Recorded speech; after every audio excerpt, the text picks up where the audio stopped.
kepada yang terhormat Ibu Tuti Kusumawati selaku Kepala Dinas PPAPP Provinsi DKI Jakarta, yang kami hormati Bapak Syafrin Liputo selaku Kepala Dinas Perhubungan Provinsi DKI Jakarta, Ibu Margaret Robin selaku Asisten Deputi Pelayanan Perempuan Korban Kekerasan KPPPA, Mbak Sadia Ma'ruf, saya mohon izin pegang Mbak karena masih muda sekali ya Kak, selaku public figure dan juga narasumber kita pada hari ini. Bismillahirrahmanirrahim. Assalamualaikum warahmatullahi wabarakatuh. Selamat siang, salam sejahtera untuk kita semua. Yang terhormat Deputi Bidang Perlindungan Hak Perempuan Kementerian PPPA RI, yang diwakili oleh Asisten Deputi Pelayanan Perempuan Korban Kekerasan Ibu Margaret Robin K. SHMH, yang kami hormati sahabat kami Kepala Dinas Perhubungan Provinsi DKI Jakarta beserta jajarannya, Bapak Syafrin, ada juga dari Sudin Jakarta Timur dan juga dari terminal. Yang kami hormati pula Kepala Biro Kesejahteraan Sosial Setda Provinsi DKI Jakarta, tadi diwakili ya. Iya. Ibu, Bapak serombongan, terima kasih. Soalnya Pak Karonya juga baru selesai bareng saya. Yang kami hormati pula Camat Cakung dan para lurah sekecamatan Cakung atau yang mewakili. Yang kami hormati public figure dan komika Ibu Sadiah Ma'ruf yang sudah hadir di tengah-tengah kita.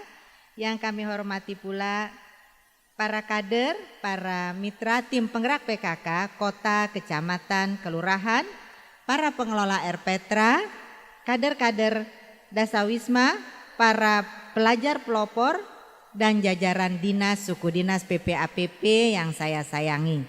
Alhamdulillah sekali lagi bersama-sama, marilah kita panjatkan puji syukur kehadirat Allah Subhanahu wa Ta'ala, Tuhan yang Maha Esa. Pada kesempatan yang sangat baik ini, alhamdulillah dalam keadaan sehat walafiat, dalam rangka talk show dengan tema Ruang Publik Aman, Bebas dari Kekerasan Seksual, sekaligus dirangkaikan dengan peresmian Pos Sahabat Perempuan dan Anak Pos Sapa di Terminal Terpadu Pulau Gebang, dan masih juga ada rangkaiannya dalam rangka peringatan Hari Ibu ke-94 tahun 2022. Sungguh merupakan kebahagiaan bagi kami dan kita semua tentunya pada kesempatan ini hadir di tengah-tengah terminal yang luar biasa ya, sangat megah dan juga sudah sangat penuh dengan berbagai aktivitasnya.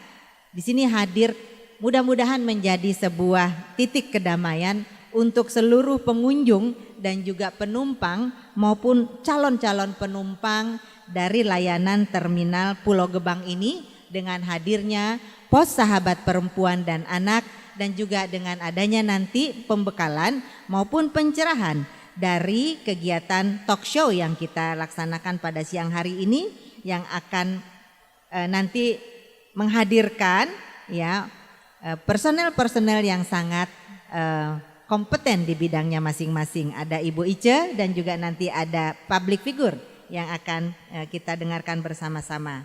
Dan pada kesempatan hari ini kami juga menginformasikan kepada kita semua yang hadir, Pos Sahabat Perempuan ini hadir tidak hanya di terminal tetapi juga sudah hadir di 50 halte Transjakarta dan juga sudah hadir di 11 stasiun MRT dan 6 stasiun LRT.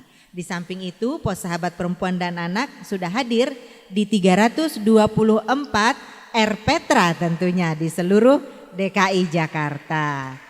Dan bahkan di beberapa RPTRA ada 19 RPTRA yang pos sapanya sudah dilengkapi dengan konselor, baik itu konselor hukum maupun konselor psikologi, yang di tahun 2023 akan ditambah lagi sebanyak 6 ya Bu, sebanyak 6, sehingga dari 19 akan menjadi 25 pos sapa plus pos pengaduan yang dilengkapi dengan konselor hukum dan juga psikologi. Mudah-mudahan ya. Mudah-mudahan masyarakat Jakarta, terutama perempuan dan anak, bisa semakin nyaman dan juga semakin aman, tidak hanya selama berkendaraan yang dilayani melalui terminal ini maupun TJ, MRT dan LRT, tetapi juga mereka aman ketika bermain di Air Petra dan juga di mana saja tentunya. Itu hal-hal yang dapat kami sampaikan pada kesempatan hari ini. Dan tentu saja kegiatan hari ini yang kita selenggarakan ini merupakan implementasi dari KSD nomor 13. Secara garis besar itu yang dapat kami sampaikan, dan sebelum kami akhiri, izinkan kami membacakan 2 buah pantun. Jalan-jalan ke Pulau Gebang, pulangnya mampir Cililitan. Kok jauh? Mampirnya jauh nih Eka. Mari bersama cegah kekerasan, lindungi anak dan perempuan. Satu lagi, burung kenari, burung merpati, kicauannya menghibur hati. Di penghujung tahun 2022 ini, mari terus tingkatkan kolaborasi. Sukses Jakarta untuk Indonesia. Terima kasih. Billahi taufik wal hidayah. Assalamualaikum warahmatullahi wabarakatuh. Bapak Syafrin Liputo, kami persilakan. Kita beri tepuk tangan yang paling meriah.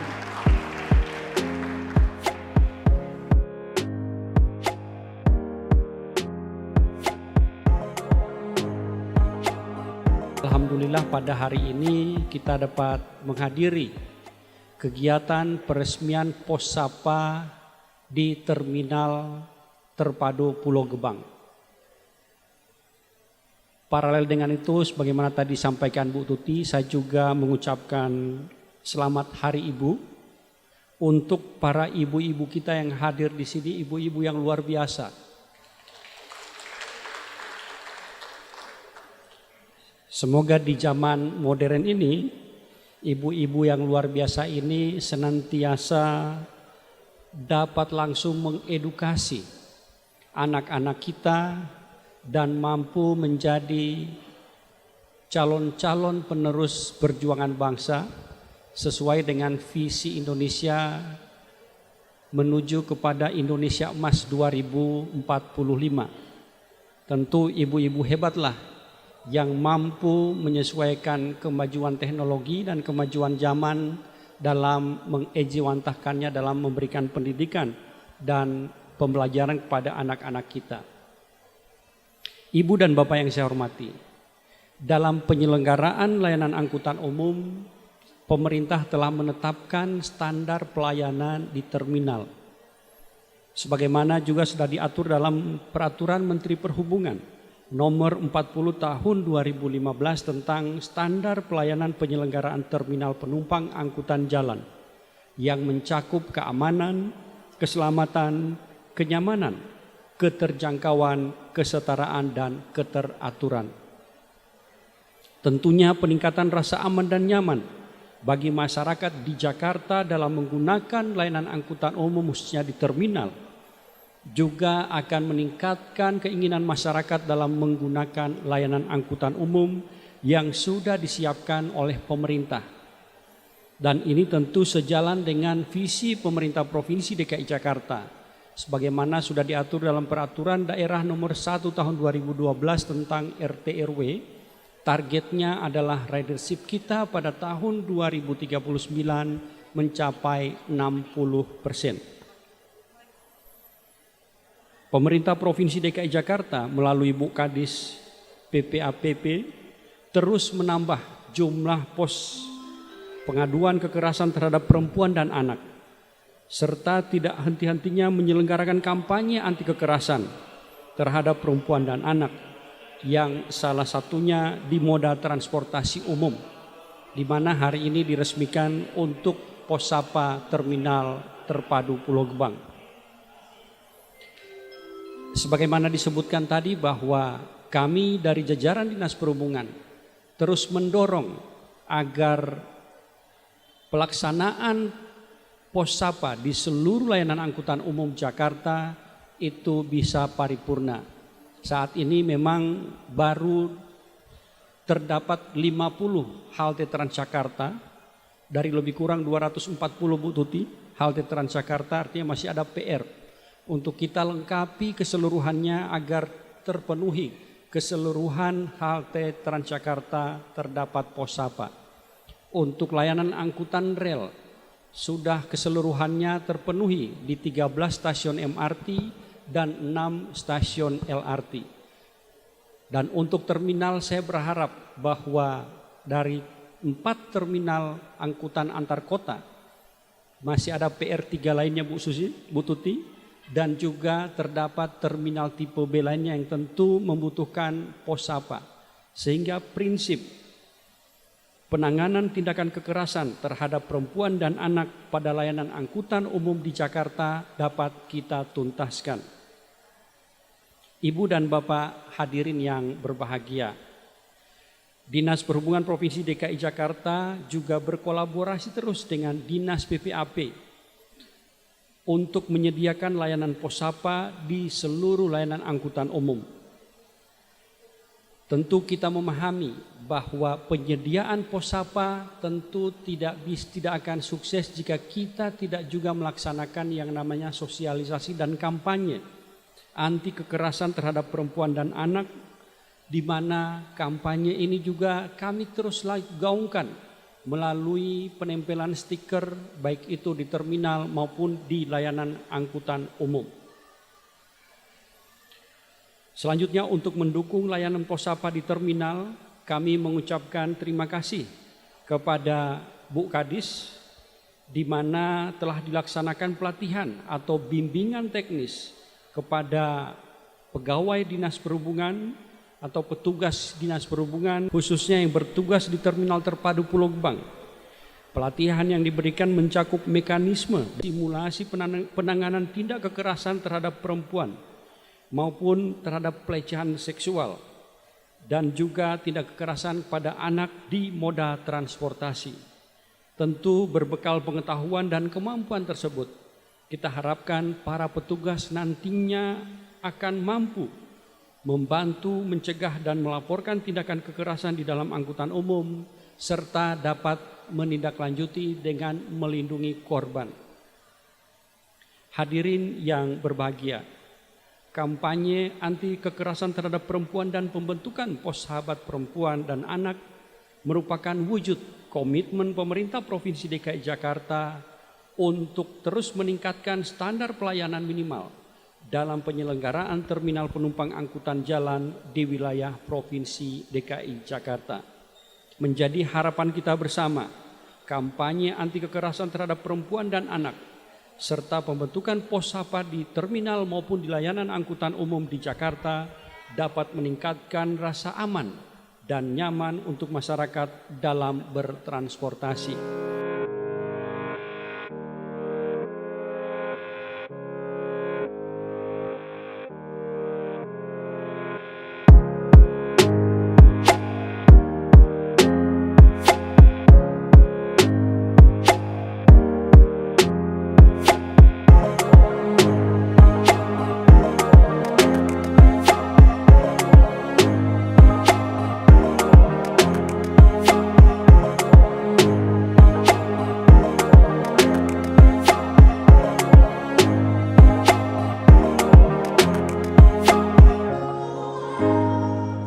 Kita sekarang sedang berada di Terminal Terpadu Pulau Gebang.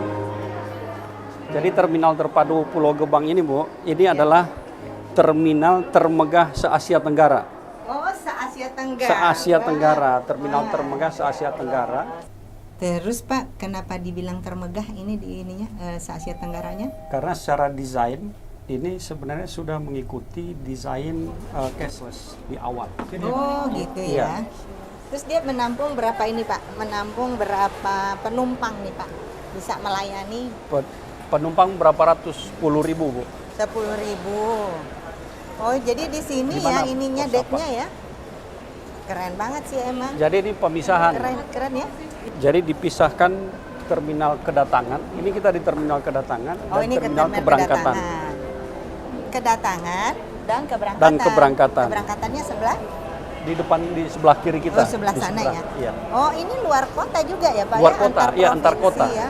Nah, dalam kotanya di sana, Bu. Oh, Dalam kota dan Transjakarta. Makanya dibilang terpadu ya. Iya. Ini kita berada di bagian yang luar kota. Iya.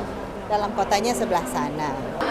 Wah, kita sekarang sedang menuju ke Pos Sahabat Perempuan dan Anak. Ini dia Iya. Pos Sahabat Perempuan dan Anak.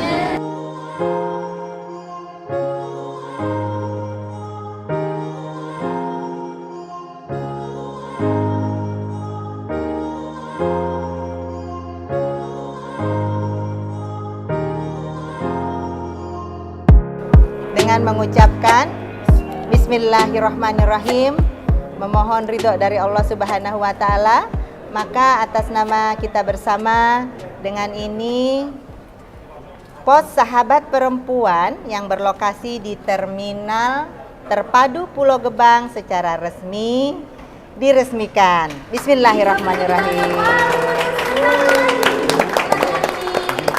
Ini posko karena memang sekarang kita masih PPKM. Jadi kita masih ada akrilik pembatas. Keren. Kita punya call center. Tetap satu-satu. Oh, tetap Jakarta Siaga. Jakarta Siaga. Itu ya.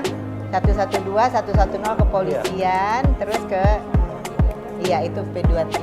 P2 TP2. Ini mini ICU. Iya, keren banget. Jadi ini ada ada mini ICU ini, Bu. Sudah Iya, disiapkan. bener.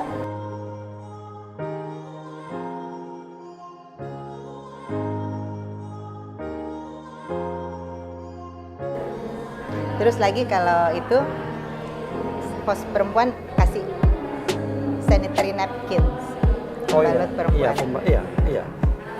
Sahabat keluarga, saya sekarang sedang berada di Terminal Terpadu Pulau Gebang. Baru saja diresmikan Pos Sahabat Perempuan dan Anak.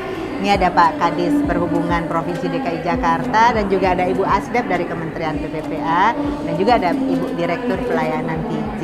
Ini Pak Kadis, harapannya dengan adanya Pos Sahabat Perempuan dan Anak di Terminal Pulau Gebang ini seperti apa ya? Baik untuk pengunjung, mungkin penumpang dan siapa saja. Apa nih Pak harapannya? Tentu harapannya adalah setelah keberadaan Pos Sahabat Perempuan dan Anak diresmikan di Terminal Terpadu Pulau Gebang, maka seluruh pengguna layanan angkutan umum di Jakarta yang berangkat maupun dengan tujuan Terminal Pulau Gebang kemudian mengalami tindakan kekerasan perempuan dan anak dapat langsung melaporkan ke Pos Sahabat dan Anak Perempuan dan Anak di Terminal Pulau Gebang, yang kemudian keseluruhan laporan itu akan dihandle oleh petugas-petugas yang sudah mendapatkan pelatihan dari Dinas PPAP. Artinya bahwa mereka bisa melakukan tindakan koreksi langsung dan tentu bisa menangani korban yang kemudian itu ditindaklanjuti oleh rekan-rekan instansi samping secara koordinatif. Terima kasih. Terima kasih Pak Kadis, luar biasa nih sahabat keluarga. Jadi mudah-mudahan ke depan layanan Terminal Terpadu Pulau Gebang ini semakin aman, juga semakin nyaman tentunya. Nah, kita ada Ibu Asdep dari Kementerian PPPA. Bu Asdep, bagaimana melihat keberadaan Pos Sahabat Perempuan dan Anak nih untuk urusan transportasi dan juga pendukung-pendukungnya seperti terminal terpadu seperti ini nih Bu Asdep? Yang pasti kami memberikan apresiasi atas nama Kementerian Pemberdayaan Perempuan dan Perlindungan Anak karena ini adalah bentuk kehadiran negara dalam sebuah komitmen untuk menciptakan moda transportasi yang aman dan nyaman bagi perempuan sebagai kelompok yang rentan termasuk dengan anak. Karena kita harus menciptakan ruangan ini sehingga di saat perempuan dan anak menggunakan transportasi ini, mereka akan merasa nyaman dengan sarana dan prasarana yang responsif dan berperspektif terhadap perempuan dan anak termasuk penyandang disabilitas. Iya, terima kasih Bu Asdep. Dan di sini kita juga ada Ibu Direktur Pelayanan TJ Bu Lis. Ini kan paling banyak nih ya Pak armadanya ya TJ ini. Lalu kemudian TJ sendiri punya banyak halte dan juga mampir di terminal terpadu Pulau Gebang ini juga kan TJ ya. Iya. Nah, bagaimana kemudian harapan Ibu dan juga bagaimana integrasi yang nantinya bisa kita kembangkan bersama nih antara layanan mobilitasnya TJ dengan terminal Ibu. Baik, terima kasih Bu Kadis. Kami dari Transjakarta sangat mendukung tentang Posapa ini ya Bu ya. Bahkan kami Transjakarta ada 50 Posapa yang selalu berkoordinasi dengan Dinas PPAPP. Dan kami juga menyediakan program Green Tea, Gerakan Inklusivitas Transjakarta atau TJ, untuk juga bisa melakukan pencegahan terhadap pelecehan seksual. Dan juga kami haltenya ini sangat nyaman, aman untuk semua pelanggan kami yang beragam, baik perempuan, anak-anak, bahkan lansia dan disabilitas. Dan kami sangat senang sekali akan adanya terminal terpadu ini, karena akan menjadikan transportasi publik dengan ruang publik yang aman, nyaman, dan terintegrasi. Baik, terima kasih dan perempuan berdaya, anak terlindungi, Indonesia maju. Sukses Jakarta untuk Indonesia. Terima kasih, sampai jumpa.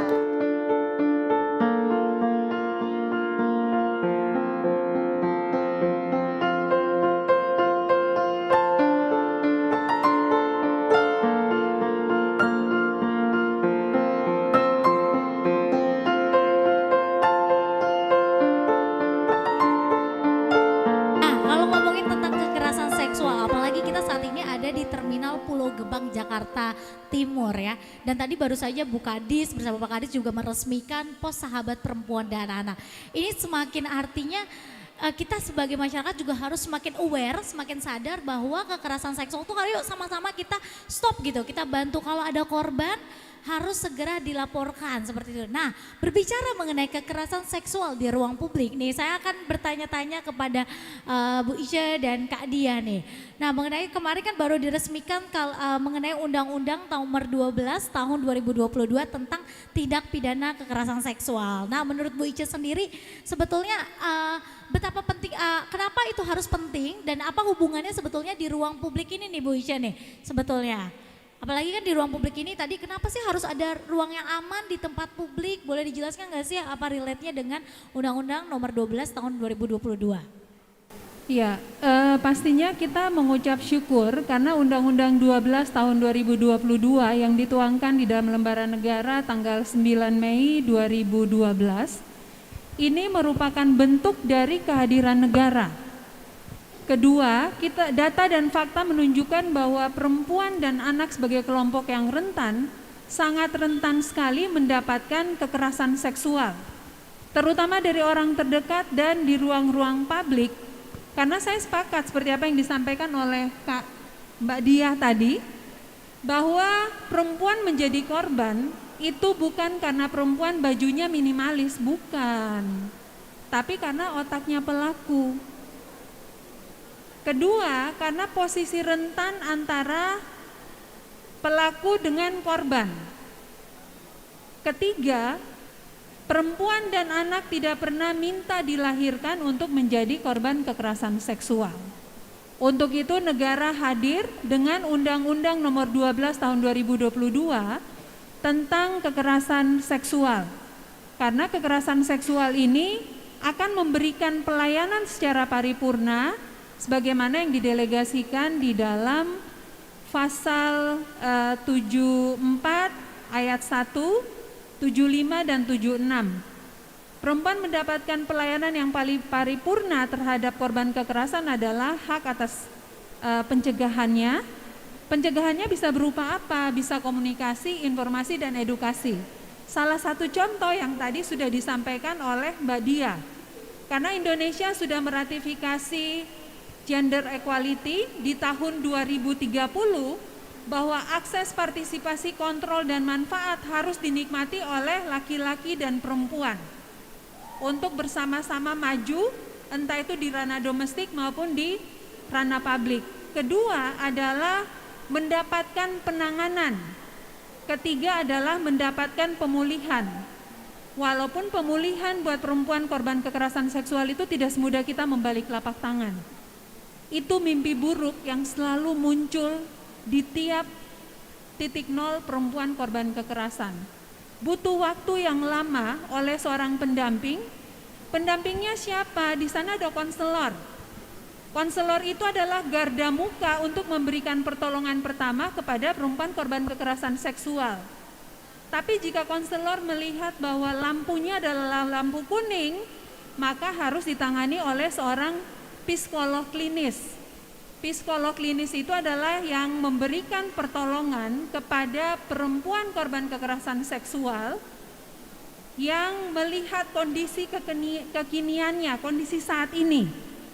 Tapi di saat ditangani oleh seorang psikolog klinis, oh lampu merah nih, maka harus ditangani oleh seorang psikiater.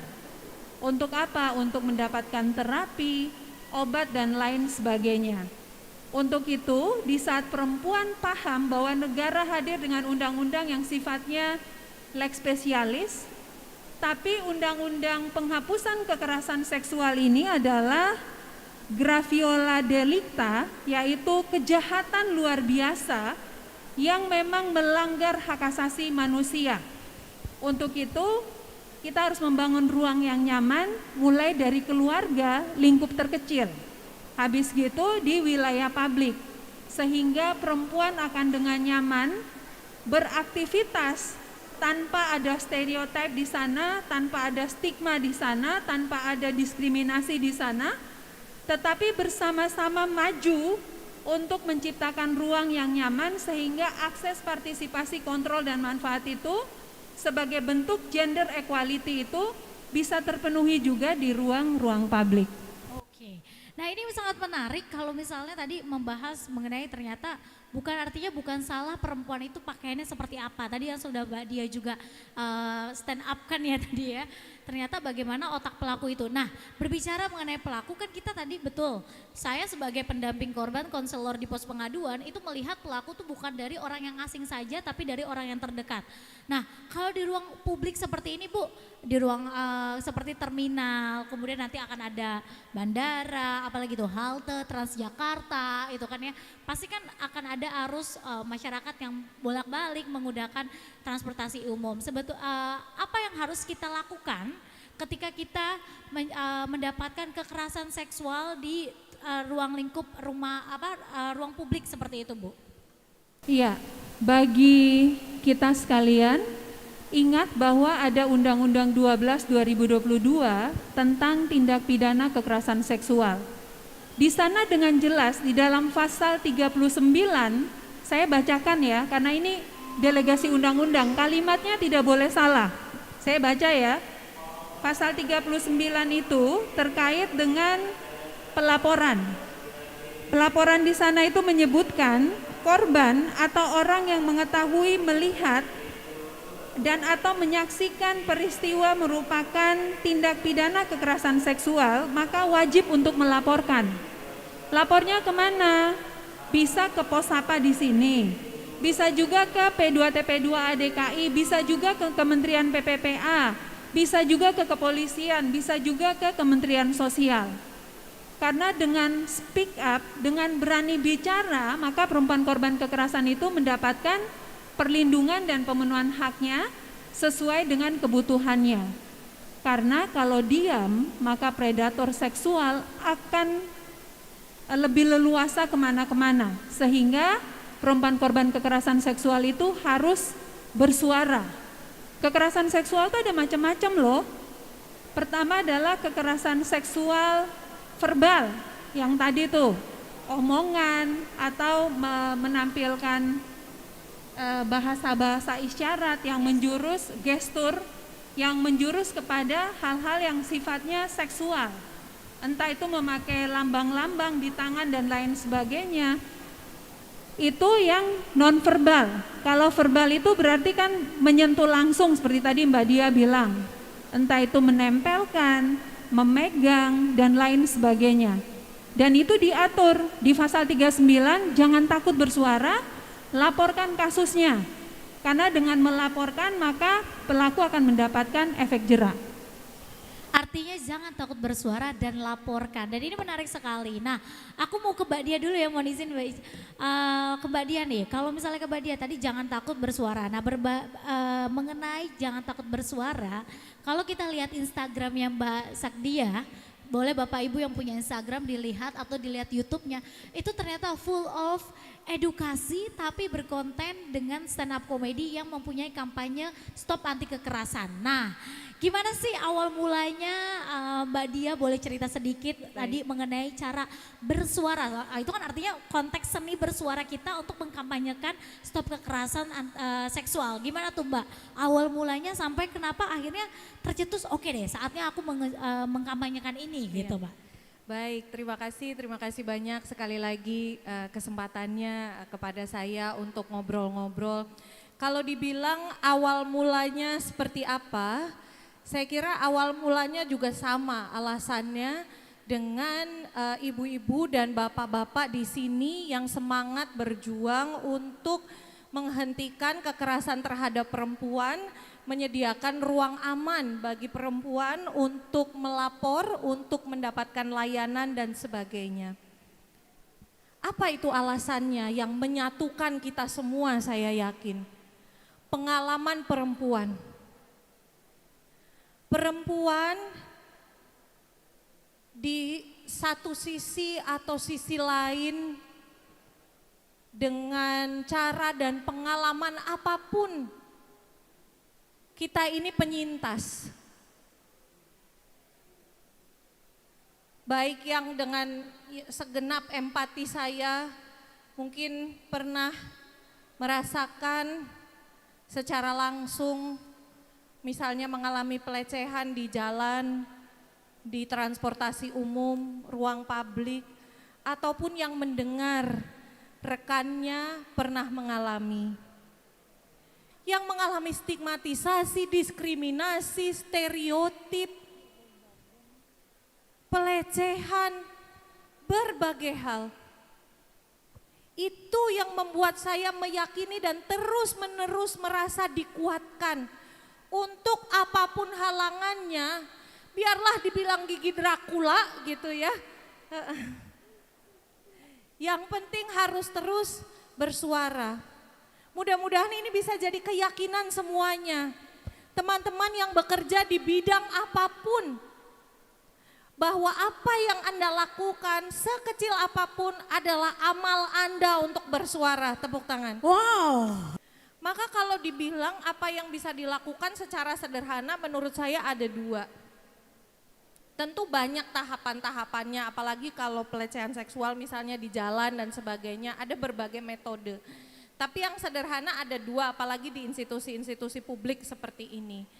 Yang pertama adalah ada sistem, seperti yang sudah diluncurkan Posapa ini. Dan terutama jaminan negara, seperti yang disampaikan Ibu Ica, jaminan negara melalui UU TPKS. Sistem. Yang kedua adalah support. Bagaimana selain sistem, kita juga punya orang-orang yang menjadi bagian dari kolektif support, dukungan bersama, dukungan sebaya.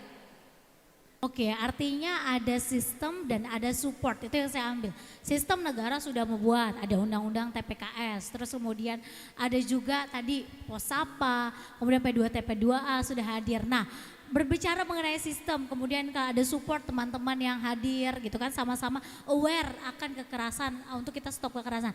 Nah Bu Ica, aku menarik kalau misalnya sebagai kita yang awam masyarakat di sini, saya mau tanya ibu-ibu yang hadir di sini, selain dari teman-teman Transjakarta, mana boleh teman-teman Transjakarta mana tepuk tangannya saya mau lihat.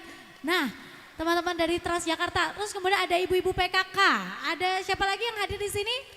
Masyarakat umum juga. Nah ini RPetra, mana pengelola RPetra, mana suaranya? Ibu-ibu PKK mana semangatnya? Wow, oke. Nah sekarang pertanyaan saya adalah bagaimana yang harus dilakukan mungkin sebagai mbak-mbak yang hadir dari tim Transjakarta yang saat ini mendengarkan talk show. Kemudian ibu-ibu PKK yang mendengarkan talk show, pengelola RPTRA dan masyarakat umum yang hadir di saat ini. Karena tidak semua masyarakat mungkin mengikuti kegiatan edukasi seperti ini. Jadi apa yang harus dilakukan kita sebagai peernya atau sebayanya atau serekannya untuk memberikan edukasi yang sama ke mereka, Bu Isha? Apa yang harus disampaikan pertama kali gitu Bu Isha? Iya, pastinya kita harus menjadi pelopor dan pelapor. Harus dimulai dari diri kita sendiri. Kalau kita sudah mulai dari diri kita sendiri, maka orang lain akan mengikuti. Yang kedua, yang perlu saya sampaikan kepada kita sekalian, bahwa semua fasilitas yang diberikan oleh negara untuk memberikan ruang yang nyaman, sesungguhnya harus ada kesadaran yang dimiliki oleh semua orang. Karena dengan kesadaran yang baik, maka kita akan berani berkata stop kekerasan dan kita akan melindungi, bahkan ikut melaporkan. Apalagi pasalnya jelas, pasal 39. Siapa yang melihat, mendengar untuk melakukan upaya-upaya. Upaya-upaya tersebut bisa dilakukan melalui call center yang dimiliki oleh Dinas PPA DKI Jakarta atau P2 TP2A DKI Jakarta. Call centernya berapa tuh? Untuk Jakarta Siaga 112. Oke, untuk Kementerian Pemberdayaan Perempuan dan Perlindungan Anak, call center Sahabat Perempuan dan Anak 129 yang bekerja 24 jam. Kedua, bisa melalui WhatsApp online 08 111 129 129. Kalau di baju teman-teman TJ itu ada hashtag, ada nomornya juga. Karena Ibu Menteri kalau nggak salah hadir ya untuk itu. Mungkin teman-teman bisa sosialisasikan. Jadi dengan nomor-nomor yang bisa dijangkau oleh siapa yang melihat, mendengar, maka itu akan mempermudah korban ataupun keluarga untuk melaporkan. Yang kedua, hati-hati. Di pasal 59 ayat 2 dari Undang-Undang TPKS di sana menyebutkan bahwa jangan sekali-kali membocorkan identitas korban. Karena korban itu jangan mendapatkan pengulangan kekerasan yang kedua kali. Yang terpenting adalah bagi saya secara pribadi sebagai anggota masyarakat, bahwa kita semuanya berkomitmen dan bekerja sama. Saya komedian, yang bisa saya lakukan adalah bagaimana kita melakukan kolektif trauma healing sebenarnya yang saya lakukan ini. Bagaimana kita melakukan penyembuhan bersama di masyarakat melalui humor-humor supaya kita bisa meruntuhkan stigma, stereotip, diskriminasi terhadap perempuan melalui pesan-pesan yang bisa diterima bersama. Saya membuat pelatihan komedi untuk teman-teman perempuan, komedi for equality, teman-teman pesantren, muslimah di pesantren dan sebagainya. Tujuannya itu, bagaimana kita bersama-sama menyembuhkan diri sebagai bangsa, tersenyum, tertawa bersama, bukan saling mengolok-olok, bukan saling mencela, mengejek, tetapi bersama-sama berkolaborasi untuk melawan stigma, melawan diskriminasi, menyembuhkan mereka yang memiliki pengalaman-pengalaman kekerasan, merefleksikan bersama, tertawa bersama atas kepahitan-kepahitan kita, mudah-mudahan bisa jadi penyembuh dan harapannya bisa jadi kekuatan bersama. Kolaborasi, ini kunci. Oh luar biasa, kolaborasi adalah kunci untuk sama-sama aware akan stop kekerasan. Terima kasih Mbak Dia. Ya, yang pasti kekerasan seksual ini adalah isu lintas sektor yang tidak bisa dikerjakan oleh Dinas Pemberdayaan Perempuan dan Perlindungan Anak DKI atau P2 TP2A DKI, tetapi harus dikerjakan oleh kita semua karena saya sepakat apa yang disampaikan oleh Mbak Dia, bahwa kita harus bersatu, bersinergi terhadap kekerasan terhadap perempuan, bahwa tidak ada toleransi sekecil apapun terhadap bentuk apapun, dalam konteks apapun, dalam keadaan apapun, oleh pemimpin politik manapun atau oleh pemerintah manapun. Perempuan korban kekerasan bersuara itu bukan karena mereka ingin didengar, tapi mereka mau supaya semua yang menjadi korban kekerasan bisa didengar dan mendapatkan perlindungan dan pemenuhan haknya.